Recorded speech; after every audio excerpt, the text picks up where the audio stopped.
Well, hello YouTube. What you're looking at right now is a 2008 Honda CBR 125, and what I'm doing today is checking the temperature gauge and the temperature control sensor. So what happened is this bike, if you've been following along, it's a new bike that I picked up used. It's an '08 from a private sale, and on the way home I noticed that the temperature gauge was reading 0 the whole time. It was a pretty long ride, 35 kilometers, so I'm fairly confident that it got up to temperature and it should be reading even if the valve was stuck open or something. So what I'm going to do today is check to make sure that that gauge is working and that the wiring and the sensor is all doing its part. So what I've got here is the bike is open on the right hand side, the fairings are off, and you'll have to excuse my camera work. I'm running my own camera today. Inside here, just under the fuel tank, see if we can get a good shot here. Alright, that 3-pin connector, that gray thing that you see is the connector. I've undone it. And further in there, just above it, is the sensor itself, which is connected to the thermostat housing where the coolant goes through. So, if you know how to take off your fairings, you can watch an earlier video. I think I have one of taking off the fairings and disconnecting the fuel tank so it can swing up. And we're going to get in there and we're going to test the sensor and the wiring harness and the gauge itself. Tools you'll want for this job, let's see here. There we go. So I've got my multimeter, a multimeter, however you want to pronounce it.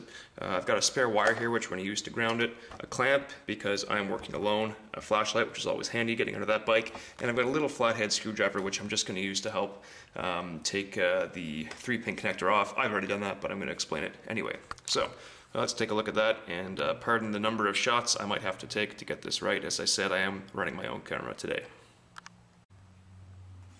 Okay, so step 1 is remove the fairings. That's already done in this video. You can take a look at another video to see how to do that if you're not quite sure. And then disconnect the 2 bolts up at the top of the gas tank so you can swing it up. I'm going to grab that and swing it up just to show you here, but if you're working with it up, you'll obviously want to secure it. So underneath here we've got the coolant hose, and in here is the thermostat housing, and that little brass colored nut that you see there with the black protrusion at the left side of the screen, that is the temperature sensor. And below it is the connector. It's a 3-pin connector which I've already taken out. That's what you'll want your screwdriver for, is to kind of pry it back. There is a little clip on the, let's call it the center side or the left side of that sensor. So you will need to push that clip down in order to release it, and make sure you don't pull that off when you're taking it back. Once that clips off, the next thing I'm going to do before testing any of the sensor itself is just make sure the gauge works and make sure there's no problem with the wiring. So there could be a wiring problem. You could have a short, or more likely a disconnected wire somewhere in the wiring harness leading between the sensor and the fuel gauge. In this case, I don't think that's the case, so we're going to test that right now. Oops, sorry for my shoddy camera work. So how you do that? This is right out of the factory service manual. There's my gauge. I'm just going to take my key, it's in the ignition now, and I'm going to turn to the on position. You'll note that it lights up, but the temperature gauge does not move. So what we're going to do is ground the temperature sensor and check to see if the gauge moves. If the gauge does move when the sensor is grounded, it means we have both good wiring and a good gauge. So the way that you do this is you want to take, let's see here. Alright, so I got my fingers under here. So you want to take this 3-pin connector and that bottom slot, the bottom receptacle, which has the green and blue wire, we want to ground that. So what I'm going to do is just take my wire here, and I'm just using an old wire that I found. I think it's from some electrical cable, and you want to ground that somewhere. I'm going to choose, you can choose I guess this bolt here. I'm going to choose another one right down here on the frame. Make sure you don't get anything painted, something that's not painted, so this bolt will do nicely. And I'm going to use my, my clamps to just hold it up there because I only have so many hands. So that's how it looks like. I've got the wire, it's on the bolt, got the clamps, they're securing it. And now I'm going to go under here and connect the end of this wire to the bottom of that sensor as we discussed before. Once it's touching, again, you're connecting it. You're connecting it on the wiring harness side, not the sensor side for this, because we're just testing the wiring harness and the gauge. I don't think I can show it because I can't hold the camera, but trust me, I'm going to take that wire and stick it in the very bottom the bottom pin there with the green and blue wire coming out. Okay, I apologize for this angle. It's the best I can do. I put the camera over to the side, and now I'm carrying on with that test. So let's see. I am now connecting that wire to the bottom pin, and what I'm going to do now is just turn the key on and watch the temperature sensor. There we go, and that's a full swing to the right. I've still got it connected, and if I take it away, there we go, it's off. Here it's on again, and there it's off. Perfect, so we know that the wiring harness is good, and the gauge itself is good. So that leads me to conclude that it's probably the temperature sensor, and we're going to check that next with a resistance reading. Now we're going to be working underneath the tank a lot, and I don't have anything to hold the tank up, so I'm going to kind of MacGyver my own little tool here. What I'm using is just a chisel, or a punch rather. Just any kind of long metal bar should do. Kind of do at your own risk sort of thing. I've also heard of people taking these and tying them up. But what I'm going to do is just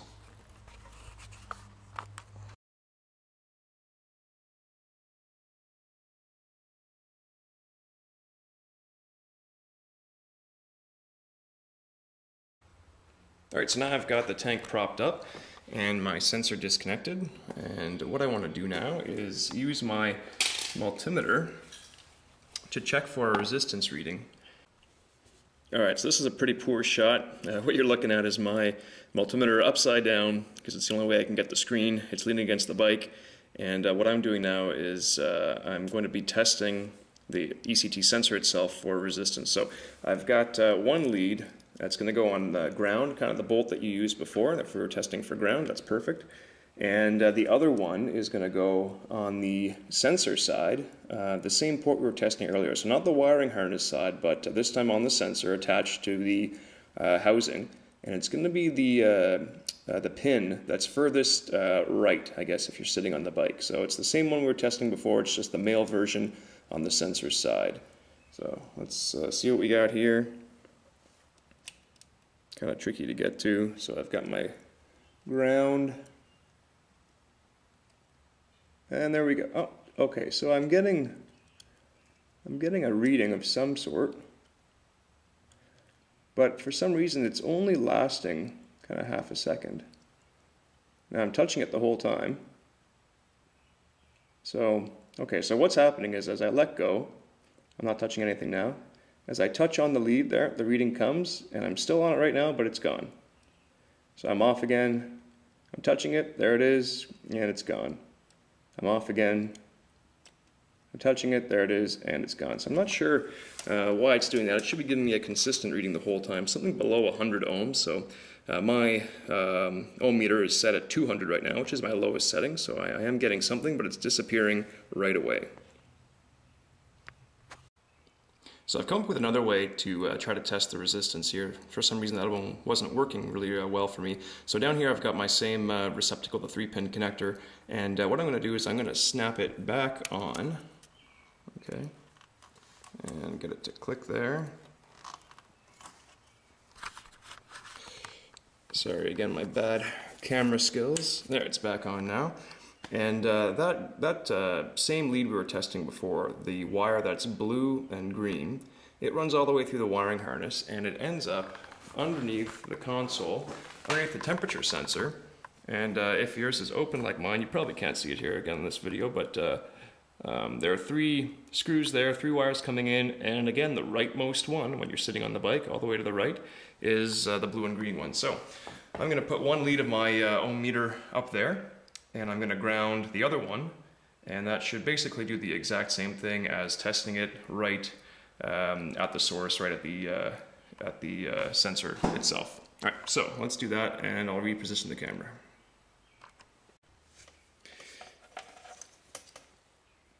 Okay, so again, ohm meter is at 200 is the setting. I got one lead on the ground. I'm using the same bolt as before. And I got the other lead up underneath the console. I'm just fidgeting here trying to get the right screw. And there we go. Okay, so now I'm getting a consistent reading. It's about 36 or 37 ohms. I'll just try that again. So the lead is off, now the lead's back on. Yeah, it's consistent again, so it's upside down. It's the best way I could do it. We'll call it 37 ohms. Now the temperature or the resistance it's supposed to be at, if you're taking your sensor out and you're testing it in hot water, when it's 80 degrees, it should be between 47 and 57 ohms. And when it heats up to 120, it should drop down to 14 to 18 ohms. So it would appear that my 37 ohms is kind of screwed up. It's right in the middle. It's in between 80 and 120. Let's call it, 100 degrees at boiling level, which it's definitely not at right now. So I'm going to conclude that that's definitely wrong. It should be much, much higher. If it's 60 ohms at 80 degrees, it's what, 20 degrees outside today Celsius where I am. Those are all in Celsius temperatures. So it should be much higher. I would say even closer to 100. So I'm going to say that sensor is out of whack and have to replace it. Okay, so this is what it's come to. A whole bunch of erroneous readings going on, so I decided just to do what the factory service manual says and pull the actual sensor and test it in a pot with water and a thermometer. So here's the sensor. I guess it goes this way. And of course it was just in there before. I took it apart with a 19mm deep socket. It's going to be deep. You're going to need that because of course, of the receptacle here. And yeah, I used a long extension so that my wrench was actually, let's see here, down under, right here under the clutch assembly and pointing up in there. 19mm deep socket. I had a rag there because I thought there might be some coolant coming out, but only a couple drops because I guess the thermostat is closed. So yeah, not a lot of coolant, and now I'm going to take it inside and test it out in the pot to see what it does. Okay, so we're here in the kitchen. I got my pot of water. I'm going to start that soon and get it up to boiling. One thing I didn't mention earlier is when you take your sensor out, it does come with a metal washer. So make sure you don't lose that when you're taking it off the bike. I'm going to put that there for safekeeping. And right before I start the water, I'm going to test this again the way the factory service manual says, but before heating it up. So page was 19-13 of the factory service manual. It's got me it's got the resistance for 80 degrees and 120 degrees. I'm going to test it just here at room temperature right now. And I told you before to have it on 100 or 200 on your ohm meter or your multimeter. Turns out that's a bit too low. So I'm setting it now to 2000. See if we can balance this right there. Perfect. And now I'm taking the lead they recommend, which is again the lead that's that green and blue wire was on. So if we're looking here, you say here's where the switch goes on, and there's a little kind of nipple of a sort there, and it's actually going to be the one just to the lower right of that nipple. So I can't really see it here, but in this picture it's the bottom right hand corner. So bottom right hand corner on one lead, and then just the top of the brass color on the sensor for the other lead. And here's what we've got.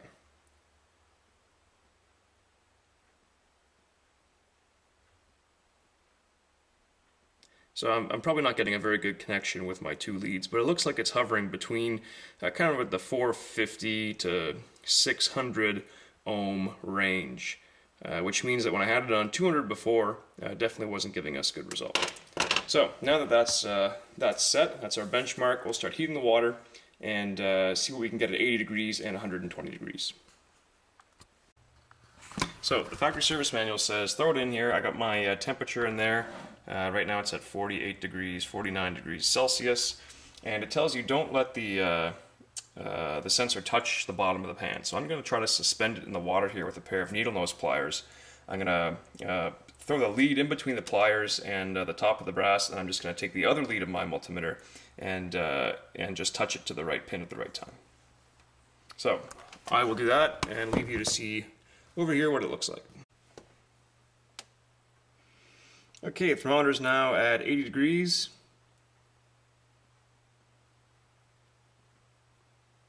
And I'm not sure how quickly this is heating up, but it looks like our resistance is dropping. Tolerance is 47 to 57.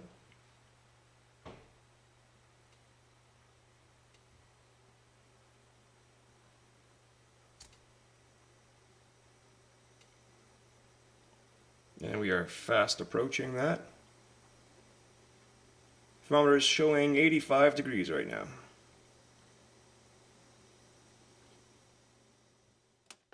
Alright, I'm now at 100 degrees, and I'm showing 37, 36, so that's probably right on. It's right in between the 40, 50 ohm at 80 and the 16 or so ohm at 120. So I'm going to say that this is intolerance. I'm boiling now at 100 degrees, 31 ohms, that's perfect. So this sensor looks like it's functioning 100%. It's exactly how it's supposed to be functioning. It's working well. So my question now becomes, what is wrong with my temperature gauge? Okay, well, I'm back out in the garage. Going to be putting this sensor back in.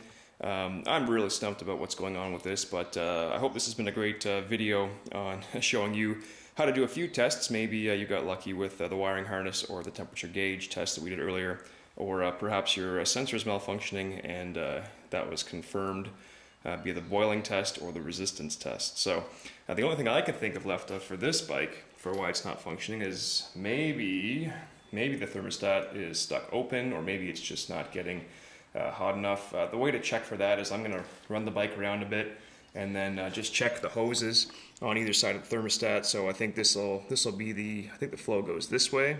So this will be hot if the thermostat opens. If not, it'll stay cold. And this should of course always be hot going into the thermostat. So I will check that later. If I get a good result, maybe I'll post it and add to this video. But otherwise, this is going back in. Don't forget the washer. Tightening it up to, well, I do good and tight, and just connect everything back together. It's day 2, and I think finally have the problem. So here's the radiator. It's held on, there's a cap at the top, right, where you can fill it up, ensure there's no airlocks. This cap is held on by a tiny, kind of like a lock screw that keeps it from being done up too far, or undone, I guess, so while you're riding. Anyway, you probably can't see it. I'm showing a flashlight down there. There is pretty much no fluid in that entire rad, which would lead me to believe that there is pretty much no fluid cycling through the engine. And that would be the cause of the bog, the no temperature. Of course, when coolant doesn't cycle, you're not going to get a good temperature flow. You might get some air. There's an airlock, obviously, because over here, probably can't see it as well, but the reservoir is topped up to full. So I think what happened is the previous owner maybe did some maintenance on it, I don't know, but at some point drained the rad fluid and probably couldn't get that lock screw open, because I had a heck of a time getting it off. Finally got it off, and yeah, nothing inside the rad. So I think he just filled up the reservoir and pretty much airlocked the system, so there's actually no fluid cycling to cool off the engine. So, looks like a happy end to this story, and I will fill it up, burp it out, and hopefully all my problems will go away. So again, thanks for watching, and I hope this time you did learn something, went through the whole system. Oh, just before I go, I guess, to fill it up, you're going to want to make sure that you do fill it up from this, where are we here? From right here for the rad. Fill it up right to the top. Let it go through the system, burp it out if you can. Through here you can use an old rag, or if you have a proper burper that would work too once you get the engine started. And then check your reservoir, and if it's gone down as well, top that up. Thanks for watching YouTube, and if you have any questions, leave them in the comments. Subscribe if you like what you saw, and we'll see you next time.